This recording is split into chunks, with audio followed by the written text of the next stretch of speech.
आज हम आपको दिखाएंगे कि किस तरीके से दादरी से दनकौर के बीच में डेडिकेटेड फ्रेट कॉरिडोर का काम चल रहा है। यहाँ पर जो पास का ट्रैक आपको दिख रहा है, ये डेडिकेटेड फ्रेट कॉरिडोर का ट्रैक तैयार हो रहा है। यहाँ पर आप देख सकते हैं कि किस तरीके का काम हुआ है।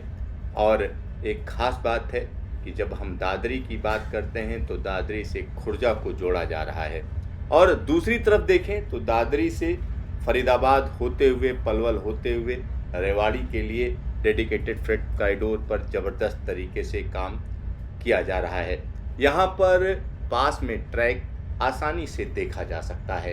इस ट्रैक को तेज़ी से तैयार किया जा रहा है, और यहाँ पर जो पास में ट्रैक दिख रहा है वो कमोबेश तैयार हो चुका है। दूसरी सबसे खास बात है कि जब हम खुर्जा से भाऊपुर की बात करते हैं तो खुर्जा से भाऊपुर का ट्रैक पूरी तरीके से तैयार हो चुका है। 353 किलोमीटर लंबा ये ट्रैक अब कमर्शियल ऑपरेशन के लिए पूरी तरह तैयार है। लेकिन खुर्जा से दादरी की जब हम बात करेंगे तो यहाँ पर जो ट्रैक पास में देख रहे हैं ये दनकौर के आसपास का ट्रैक है, और यहाँ पर हम तेजस में सवार हैं तो ये आपको ट्रैक पास में दिखता चला जाएगा। और ये स्टेशन यहाँ पर जो आ रहा है वो हम कह सकते हैं हम जल्द ही दनकौर पहुँचने वाले हैं, उसको भी आप देखेंगे। और यहाँ देखिए किस तरीके से खूबसूरत सा ट्रैक है, ऐसा लगता है किसी ने पास में एक जादू कर दिया हो, इस तरीके का ट्रैक आपको यहाँ पर नज़र आता है। और चूँकि ये ट्रैक पास में दिख रहा था इसलिए हमने सोचा कि आपको ये ज़रूर बताया जाए कि किस तरीके से ये काम किया जा रहा है। कभी ये ट्रैक पास आता है तो कभी दूर आता है, लेकिन यहाँ से ये लगातार हम कह सकते हैं दादरी तक इसी तरीके से चलता रहेगा। तो यहाँ आप निश्चित तौर पर देख सकते हैं कि किस तरीके से ये ट्रैक तैयार किया जा रहा है। और ये ट्रैक इसलिए तैयार किया जा रहा है क्योंकि खुर्जा से दादरी के बीच का काम आसानी से किया जा सके। तो ये एक ज़बरदस्त चीज़ है। और एक और ज़बरदस्त बात है कि कानपुर के पास जो भाऊपुर है, अगर हम उसकी बात करते हैं तो वहाँ से ये खुर्जा तक का जो रूट है पूरी तरीके से तैयार है, उसके आगे के रूट की तैयारी है। और जब ये दोनों ट्रैक एक तरीके से हम कहेंगे कि बन जाएंगे तो क्या होगा, कानपुर से सीधा सीधा हम कह सकते हैं कि गुजरात के पोर्ट जुड़ जाएंगे। आपको लगेगा ये बात क्या कही जा रही है, कैसे जुड़ जाएंगे? जी बिल्कुल जुड़ जाएंगे, क्योंकि कानपुर से खुर्जा तक आएंगे और खुर्जा से दादरी के बीच में ये पास का ट्रैक तैयार हो रहा है। और दादरी से आगे की अगर हम बात करें तो दादरी से फरीदाबाद के बीच जोरदार तरीके से काम चल रहा है। यमुना पर पुल बनाया जा रहा है जो जल्द ही पूरा होने जा रहा है। हिंडन पर पुल बनाया जा चुका है, तैयार है, और वहाँ पर जल्द ही एनटीसी मशीनें लगाई जाएंगी जिससे ऑटोमेटिक तरीके से ट्रैक बिछाया जाएगा। तो ये काम जल्द से जल्द पूरा करने की कोशिश की जा रही है। और वहाँ फरीदाबाद से आगे पलवल की बात करें, पलवल से सोहना होते हुए फिर हम कह सकते हैं कि जो ट्रैक है वो सीधा सीधा रेवाड़ी जा रहा है। और रेवाड़ी में एक तरीके से हम कह सकते हैं कि ये जुड़ जाएगा वेस्टर्न डेडिकेटेड फ्रेट कॉरिडोर से। यहाँ पर एक और स्टेशन निकल रहा है, ये दनकौर निकल रहा है, बड़ी तेज़ी से दनदनाता हुआ दनकौर निकल रहा है। और दनकौर के पास में ही हम कह सकते हैं दादरी है, थोड़ी ही देर बाद दादरी पड़ेगा।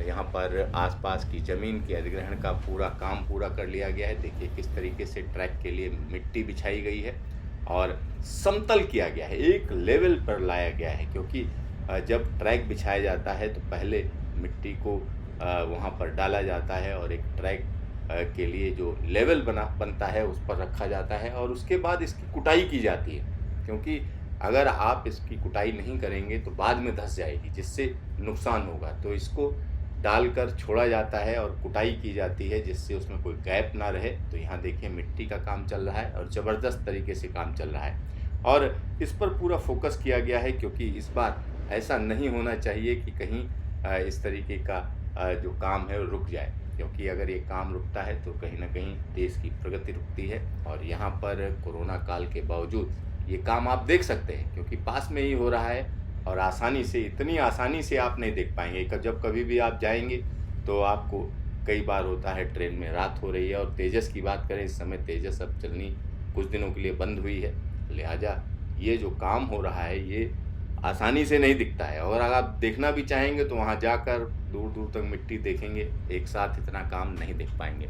तो ये एक बड़ी प्लानिंग है और कोशिश ये की जा रही है कि इस ट्रैक को जल्द से जल्द पूरा किया जाए। देखिए मिट्टी डाली गई, उसके ऊपर गिट्टी डाली गई है और गिट्टी के ऊपर ट्रैक बिछाया जाएगा। तो ट्रैक बिछाने के लिए ऑटोमेटिक मशीन्स हैं जो काम कर रही हैं, और हम कह सकते हैं दादरी के दूसरी तरफ या हम कह सकते हैं जो दनकौर के आसपास ट्रैक बिछाया जा चुका है और उसके आगे का काम ये चल रहा है। तो यहाँ पर ये ज़मीन अधिग्रहण का पूरा मामला जो है सुलझा लिया गया है, यानी उसको सुलझा लिया गया है। उसके बाद ये काम तेज़ी से किया जा रहा है और सरकार की भी कोशिश है कि इस तरीके का जो काम है वो जल्द से जल्द पूरा किया जाए, क्योंकि सबसे बड़ी जो दिक्कत आती है वो भूमि अधिग्रहण की आती है। और जब हम डेडिकेटेड फ्रेट कॉरिडोर की बात करते हैं तो पश्चिम बंगाल में इस तरीके की दिक्कत है, जिसकी वजह से वहाँ पर अभी काम नहीं शुरू हो पाया है। तो वहाँ पर काम जो है पीपीपी मोड में दे दिया गया है। यहाँ पर जोरदार काम है, ये देखिए किस तरीके से एक पास में मालगाड़ी खड़ी हुई है और ये मालगाड़ी बड़ी तेज़ी से गुजर रही है और इसके आगे हम निकल जाएंगे। ये जो मालगाड़ी है ये भारतीय रेलवे के ट्रैक पर है, लेकिन आने वाले दिनों में इस तरीके की जो मालगाड़ियां हैं वो डेडिकेटेड फ्रेट कॉरिडोर पर होंगी, और डेडिकेटेड फ्रेट कॉरिडोर पर जब मालगाड़ियां चलेंगी तो उनको हम कह सकते हैं अबाध तरीके से चलाया जाएगा। यानी जो डेडिकेटेड फ्रेट कॉरिडोर है वो डेडिकेटेड होगा मालगाड़ियों के लिए और मालगाड़ियाँ उसी पर चलेंगी। तो यहाँ पर एक अच्छी बात यह है कि अगर डेडिकेटेड फ्रेट कॉरिडोर शुरू होता है तो पैसेंजर सर्विसेज एकदम टाइम टेबल तरीके से चल पाएंगी। और दूसरी बात यह है कि डेडिकेटेड फ्रेट कॉरिडोर पे जो मालगाड़ियाँ चलेंगी उनका भी टाइम टेबल होगा। ऐसा नहीं है कि वो इस समय जैसे ट्रेनें चल रही थी कि 25 किलोमीटर प्रति घंटे की रफ्तार से मालगाड़ियाँ चलती हैं, तो वो स्थिति नहीं होगी। और डेडिकेटेड फ्रेट कॉरिडोर पर एक और ख़ास चीज़ होगी, ये जिन जगहों से होकर गुजर रहा है वो ज़्यादातर जगहें इंडस्ट्रियल जगहें हैं और जहाँ पर फैक्ट्री का काम है या दूसरे काम है। ये सारी चीज़ें हम कह सकते हैं एक तरीके से पोर्ट से जुड़ जाएंगी। पोर्ट से जुड़ने का मतलब है चाहे वो आप एक्सपोर्ट करें या इंपोर्ट करें, दोनों स्थितियों में माल आसानी से इधर से उधर लाया ले जाया जा सकता है। तो ये एक सहूलियत वाली बात होगी। दूसरी चीज़ ये है कि जो डेडिकेटेड फ्रेट कॉरिडोर है उसमें जो ट्रैक की क्वालिटी है बिल्कुल अलग होगी, डिफरेंट है। और वहाँ पर जो अधिकतम स्पीड मालगाड़ियों की वो 100 किलोमीटर प्रति घंटे की होगी, और एवरेज स्पीड की अगर हम बात करें तो यहाँ पर कई जगहों पर देख सकते हैं पुल भी बनाए गए हैं, साथ ही साथ कनेक्टिंग चीज़ें भी हैं और पूरी तरीके से तैयार है ये जगह। और दादरी में एक बड़ा फ्रेट टर्मिनल बन रहा है। यहाँ पर जो आप देख रहे हैं ये सब चीज़ें आप आसानी से समझ सकते हैं कि किस तरीके का फ्रेट टर्मिनल बनेगा, किस तरीके से आपस में कनेक्ट किया जाएगा, क्योंकि दादरी एक बड़ा पॉइंट बनने जा रहा है। क्योंकि ईस्टर्न डेडिकेटेड फ्रेट कॉरिडोर और वेस्टर्न डेडिकेटेड फ्रेट कॉरिडोर दोनों यहाँ पर मिलेंगे, एक तरीके से मीटिंग पॉइंट होगा। तो दादरी के लिए एक जोरदार चीज़ है, क्योंकि यहाँ का डेवलपमेंट हम कह सकते हैं निश्चित तौर पर बड़ी तेज़ी से बढ़ेगा। साथ ही साथ इससे जुड़े हुए जो इलाके हैं, जिसमें हम कह सकते हैं ग्रेटर नोएडा के इलाके हैं, नोएडा के इलाके हैं, वहाँ के लिए काफ़ी आसानी हो जाएगी। कोई भी चीज़ आनी है या यहाँ से जानी है तो उसके लिए आपको ट्रकों पर निर्भर नहीं रहना पड़ेगा। और एक टारगेट ये है कि 12 घंटे में देश के जो बंदरगाह हैं वहाँ तक सामान पहुँच सके और वहाँ से सामान आ सके। और इसी टारगेट के साथ ये काम शुरू किया गया है और इसको बड़े टाइम पर पूरा किया जाना है, क्योंकि पहले से ये प्रोजेक्ट काफ़ी लेट है। लिहाजा सरकार अब चाहती है कि अब इसमें और ज़्यादा लेट लतीफ़ी ना हो। तो यहाँ बड़ी तेज़ी से काम पूरा किया जाएगा। इस तरीके की एक तरीके से हम कह सकते हैं सरकार की तरफ से पूरा प्रेशर है पूरी मशीनरी पर कि जल्द से जल्द इसे पूरा करिए। तो ये जो काम आप देख रहे हैं ये अभूतपूर्व है और आने वाले दिनों में देश की जो आर्थिक प्रगति है उसमें वो बढ़ाएगा। तो यहाँ आप देखते जाइए किस तरीके का काम है, कितना काम हुआ है। इसलिए देखना ज़रूरी है, क्योंकि आपको समझ में आएगा कि ये काम कितना बड़ा है और कितना कठिन है।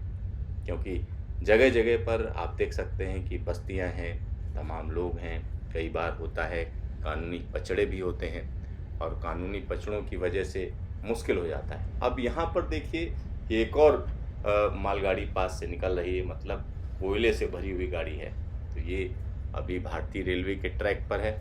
आने वाले दिनों में ये मालगाड़ी डेडिकेटेड फ्रेट कॉरिडोर पर चला करेगी, क्योंकि भारतीय रेलवे का जो ट्रैक है उस पर इस तरीके की मालगाड़ी नहीं चलेंगी। और दूसरा, यहाँ पर वायडक्ट देखिए किस तरीके से एक दूर तक वायडक्ट बनाया जा रहा है।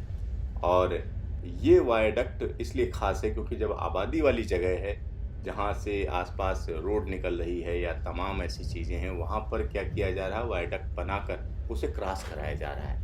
और इससे फ़ायदा क्या है कि डेडिकेटेड फ्रेट कॉरिडोर की जो सबसे बड़ी खासियत है, कहीं पर भी इसमें लेवल क्रॉसिंग नहीं है।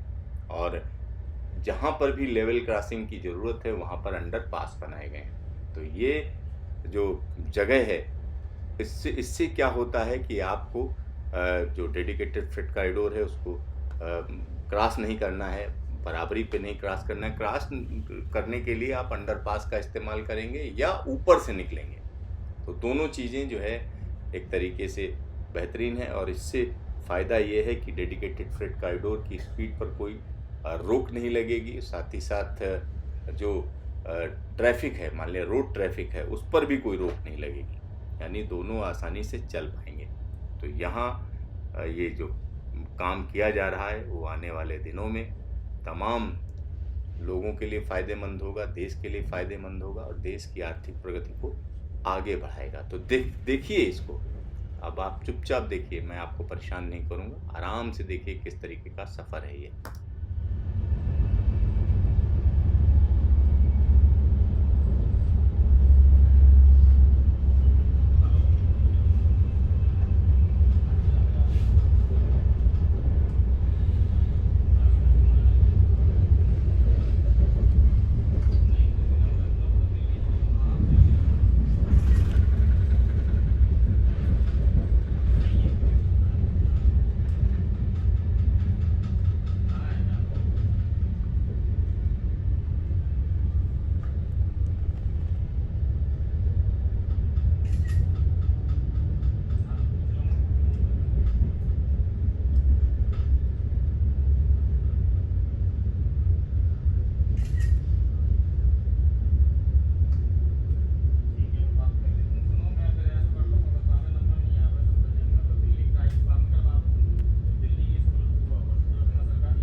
ये वही पुल है जो बरसों से बन रहा था। ये तिलपथा की ओर जाएगा और यहाँ पर कम से कम 100 लोगों की जान जा चुकी है अब तक, ये खुला होने के कारण। अब बन गया, लेकिन जब नहीं बना था तो आए दिन मौतें होती, वो अपना बताता है धीरे से।